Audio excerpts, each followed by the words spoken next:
Sige, taas sa likod.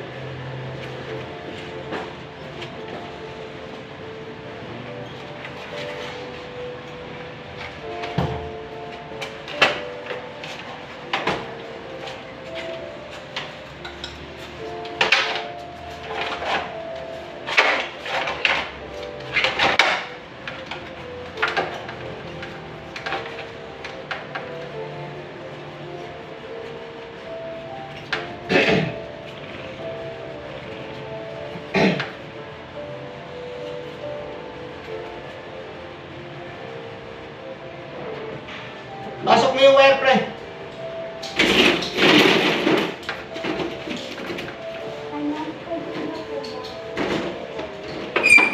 Pasok mo yung wire. Ito. Dito sa gilid.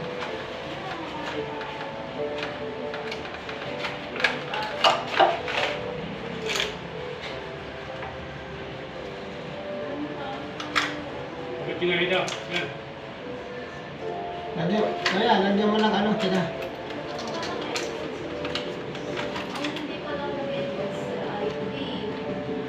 Alin lang. Nandiyan mo lang tip lang yan.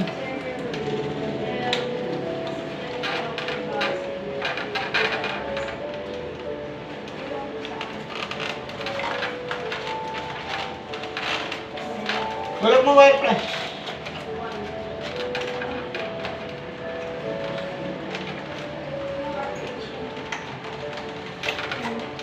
Wire, nahatak mo, pre. Yes. Kailan yung liberaan ito? Ay, okay na. Ha? Okay na.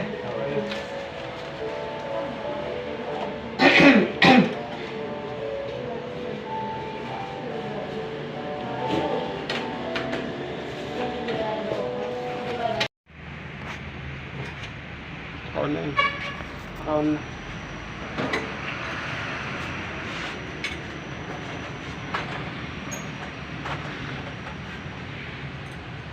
Kabitan natin, mga tropa yung indoor unit. Kabitan namin. Tapos itong outdoor.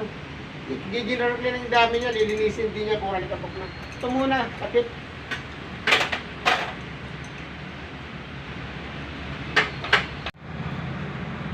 Yan. Kabitan natin yung indoor. Kailangan pag nakabit niya yung mga tropa, dapat malinis siya.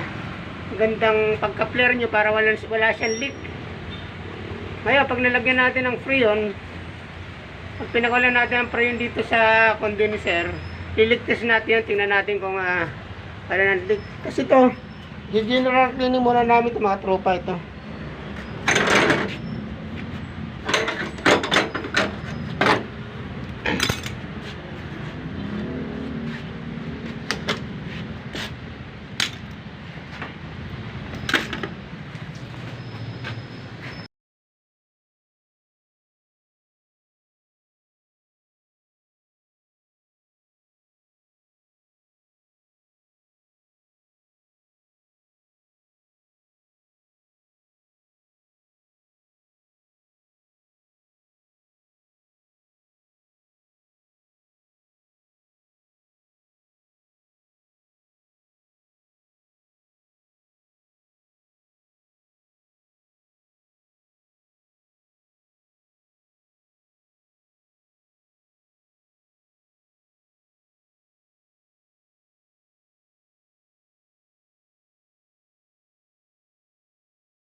mga tropa, pag ang aircon nagyayelo siya sa 14A,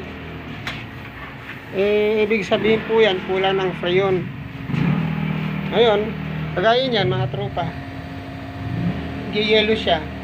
Kahit hindi ka wala kang gauge, automatic na alam mo kulang ng freon, may leak. Nagkalik kanina dito sa fittings. Yan, may leak, may manipis yung pagka-flare niya, manipis, kaya inulit ko ulit. Ngayon, okay na yan, dadagdag tayo ng freon. Pero, pinamdown kaya lang laman mga tropa, kaunti lang. Kaya magpa-charge tayo ng 14A, ang charge ng 14A ay 120 or 110 mga tropa. Pero ano yan, 110. Pag kulang pa rin, ninalamig, dadagdag ka mga 120. Yun lang mga tropa. Yan, ang 14A, basic out pre natin.